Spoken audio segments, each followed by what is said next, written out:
Bienvenida a Fragmentos del Tiempo, donde la ciencia desentierra nuestro pasado. Hoy nos vamos a sumergir en un lugar verdaderamente especial. Viajamos a la Contestania ibérica, a la Serreta, ese oppidum impresionante entre Alcoy, Cocentaina y Penàguila, en Alicante. Pero ojo, no vamos a recorrer toda la ciudad. Nos vamos a centrar en una habitación muy concreta.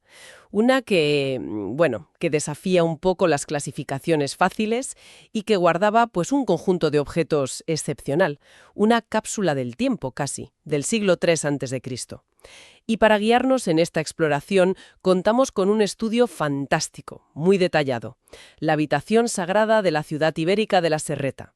Se publicó en el Archivo Español de Arqueología allá por 2008 y los autores son Ignacio Grau, Ricardo Olmos y Alicia Perea.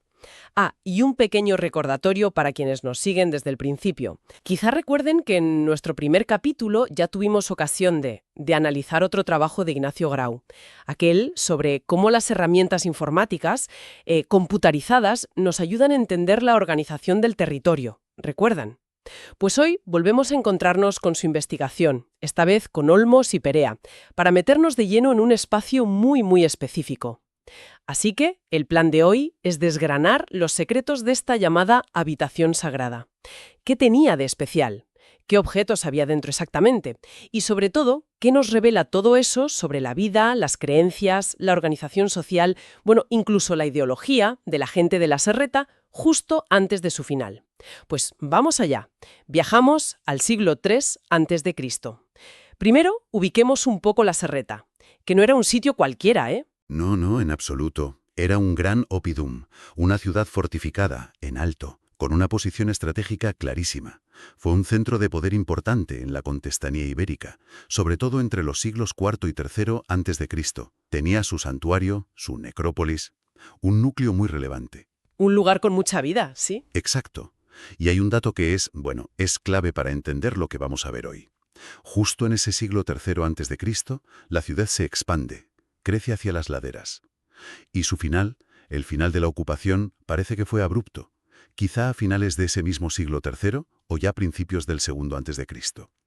Este abandono repentino, que igual tiene que ver con la Segunda Guerra Púnica, la llegada de Roma, tuvo una consecuencia arqueológica estupenda.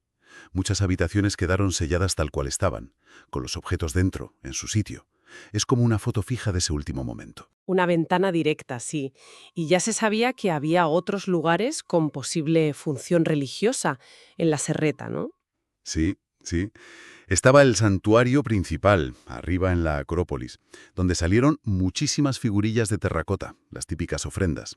Y también había un posible depósito fundacional cerca de una puerta, con cerámica decorada, más terracotas. Pero hoy nos vamos a otro sitio, al llamado Departamento F1. El departamento F1. Eso es. Se identificó revisando excavaciones antiguas, de los años 50. Pertenece a un barrio, el sector F, construido en la ladera en esa expansión del siglo III que comentábamos.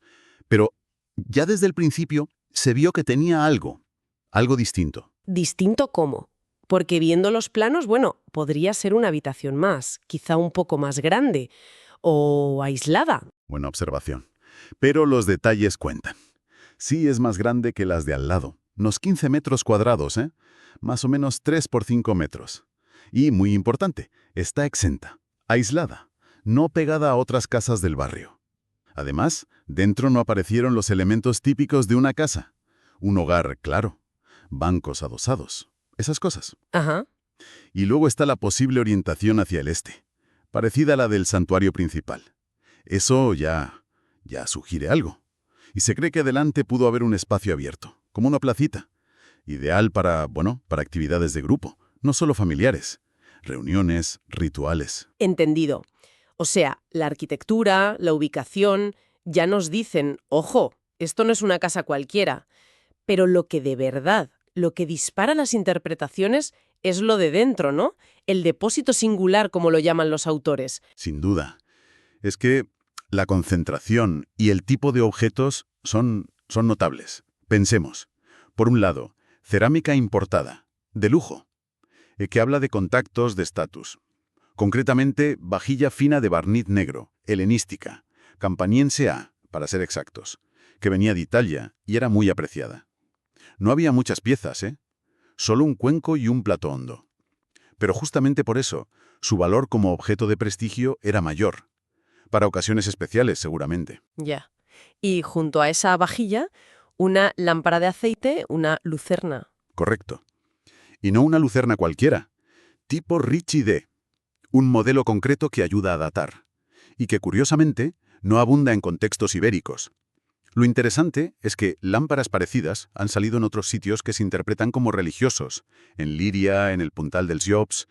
Quizá la luz artificial, esa llama en la oscuridad del interior, tenía un simbolismo especial en algunos rituales. Qué interesante. Además, estas importaciones, la campaniense A y la lucerna, son claves para fechar el abandono de la habitación.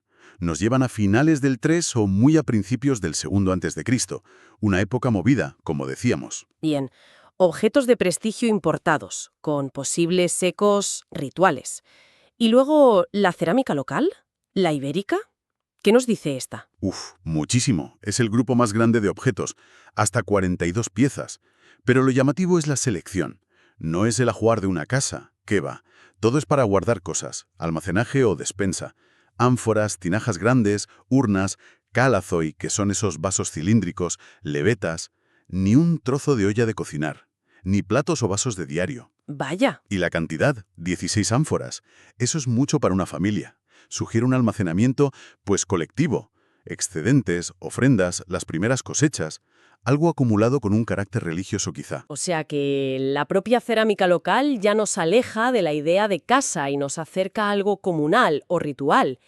Y dentro de esa cerámica, algunas piezas son auténticas obras maestras, famosas en arqueología ibérica. Aquí es donde la cosa se pone emocionante. Efectivamente, aquí entra en juego el famosísimo Vas dels Guerrers, el vaso de los guerreros. Que no es un vasito, es una tinaja grande, globular, una urna decorada con una calidad excepcional.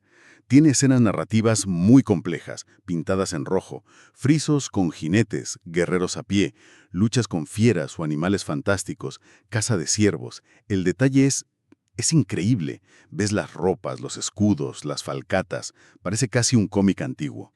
Madre mía. Parece contar un ciclo heroico, quizá ritos de paso de la élite guerrera. Y un detalle clave, junto a la acción masculina hay una figura femenina tocando un diaulus. ¿Un diaulus? Sí, una especie de doble flauta o chirimía, un instrumento que aparece a menudo en contextos rituales. ¡Qué pasada! Imágenes llenas de fuerza, de simbolismo. Casi se oye la música marcando el ritmo. ¿Había más piezas decoradas importantes? Sí. Había 2 calathoi, esos recipientes cilíndricos también muy bien decorados.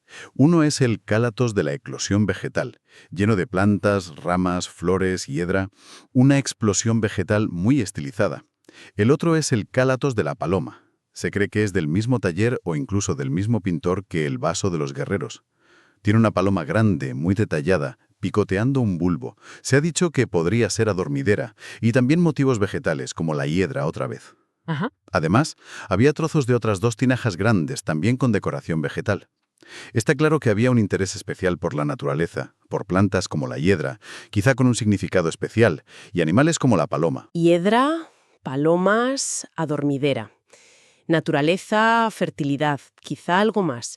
Y si el vaso de los guerreros era la estrella cerámica, creo que nos queda la joya de la corona, ¿no? Una pieza de terracota. Sin duda, la plaqueta de terracota. Es una pieza rectangular, hecha con molde, y representa una escena llena de significado. La figura central es una mujer sentada en un trono, una diosa seguramente, amamantando a 2 niños a la vez. Una cuorotrofos que decían los griegos, una diosa nutricia. Impresionante. Pero no está sola. A los lados, más figuras femeninas, también con niños. Y una de ellas está tocando el diaulos, la misma flauta doble del vaso de los guerreros. Conectando las escenas. Exacto. Un vínculo musical, ritual. La otra figura parece presentar a alguien o tocar a la diosa. Y hay palomas por ahí, reforzando ese aire divino femenino. Es una imagen potentísima. Fertilidad, protección, cuidado. Y quizá una presentación colectiva de los niños a la diosa. Y ojo que han aparecido fragmentos de plaquetas parecidas en la serreta. No era una pieza única y aislada. Era un tema importante para ellos. Increíble. A ver, recapitulemos. Cerámica de lujo, importada, muchísima cerámica local de almacenaje, decoración con guerreros y música ritual, símbolos vegetales, una diosa madre. ¿Falta algo en este puzzle? En este conjunto tan variado. Pues sí, falta una pieza. Bueno, dos piezas juntas, que son quizá lo más inesperado de todo. Una herramienta de orfebre completa, una matriz de bronce y su bloque de plomo asociado. Es la primera vez que se encuentra algo así, completo, en un contexto arqueológico bien fechado y sellado en el mundo ibérico. Una herramienta de orfebre, ahí metida, en un sitio que parece sagrado o comunal. ¿Para hacer qué exactamente? Es una herramienta muy especializada, sí, y polivalente. La matriz es un bloque de bronce macizo, con las 6 caras trabajadas en hueco. Servía como yunque para dar forma a hilos o láminas de metal, oro, plata, y sobre todo como matriz para estampar dibujos en esas láminas. Tiene grabadas estrías, molduras, una bellota, pero lo más espectacular son 4 cabezas de lobo en negativo, en 2 tamaños, Cabezas de lobo. idénticas a las que decoran pulseras y torques de plata ibéricos. Era el molde para hacer esas joyas de la élite. ¡Qué fuerte! Y además tiene otras marcas raras, una cara esquemática, un posible caduceo. Y el bloque de plomo era para usarlo con la matriz. Se ponía sobre la lámina de metal, encima del dibujo de la matriz, y se golpeaba. El plomo, más blando, ayudaba a marcar el dibujo sin estropear la matriz de bronce. Entiendo. Y lo curioso es que este bloque de plomo tiene una inscripción ibérica grabada. Parece que se hizo justo al final de su uso, quizá una marca, una dedicatoria, o algo ritual. Un taller de joyería de élite, o una herramienta clave, junto a vasijas para guardar grano, cerámica de lujo, imágenes de guerreros, una diosa. ¿Cómo encaja todo esto? ¿Qué sentido tiene? No es una capilla, ni un almacén, ni un taller, es todo a la vez. Ostentar y conservar. Ostentar, o sea, mostrar símbolos de poder, de heroísmo masculino, el vaso, de protección divina y fertilidad femenina a la plaqueta, la conexión con la naturaleza sagrada, y a la vez conservar bienes valiosos. Por un lado, los productos agrícolas en las vasijas, por otro, los medios para producir bienes de prestigio, como la herramienta de orfebre, y quizá, como decían las notas antiguas, hasta herramientas agrícolas importantes. O sea, mostrar y guardar. Poder simbólico y poder material. Exacta. Y lo interesante es cómo se conecta todo. La plaqueta. Mundo femenino, divino, nutrición, infancia, música ritual. Con el diaulos. Ese mismo diaulos que aparece en el vaso de los guerreros, acompañando las hazañas masculinas, la iniciación guerrera. Es como si la diosa, con su música, protegiera y diera el visto bueno a ese paso al mundo adulto y guerrero, tan importante para ellos. Tiene lógica. La naturaleza, hiedra, adormidera, paloma, ciervo, está por todas partes, como escenario y símbolo divino.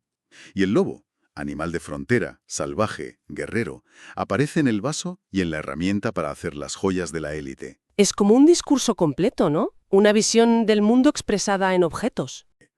Un microcosmos ideológico. Y con implicaciones sociales claras, la plaqueta, con tantas mujeres y niños, sugiere lazos colectivos más allá de la familia. Quizá esos sintrofoi, jóvenes criados juntos, bajo protección divina, creando lealtades fuertes, clave en sociedades clientelares como la ibérica. Claro.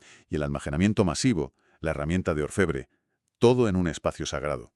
Apunta a un control de los recursos y de la producción de lujo por parte de las élites. Esta habitación sería un punto clave para la cohesión social, la acumulación de riqueza y la legitimación del poder en la serreta. Entonces, la conclusión es que no es solo una habitación sagrada, es mucho más. Un espacio donde religión, economía, artesanía de lujo y estructura social estaban, pues, totalmente entrelazadas. Definitivamente. El departamento F1 nos enseña lo complejos que eran estos espacios ibéricos. No podemos usar nuestras categorías modernas tan rígidamente. Para ellos parece que lo sagrado lo impregnaba todo. La economía, la artesanía, el poder, la identidad. Era el lenguaje que lo unía todo. Y como dicen los investigadores, y como vemos con cada hallazgo, la serreta aún tiene mucho que decir. Queda mucho por descubrir en esas laderas. Sin duda, aún quedan muchos secretos ahí. Y quizá nos deja una reflexión final. ¿Cómo nos fuerzan estos hallazgos con esa mezcla de lo ritual, lo económico, lo técnico, lo social, a repensar qué entendemos nosotros por espacio sagrado? A lo mejor esas fronteras que trazamos entre lo profano y lo sagrado, la economía y la religión, eran mucho más, bueno, más fluidas para los iberos de lo que pensamos.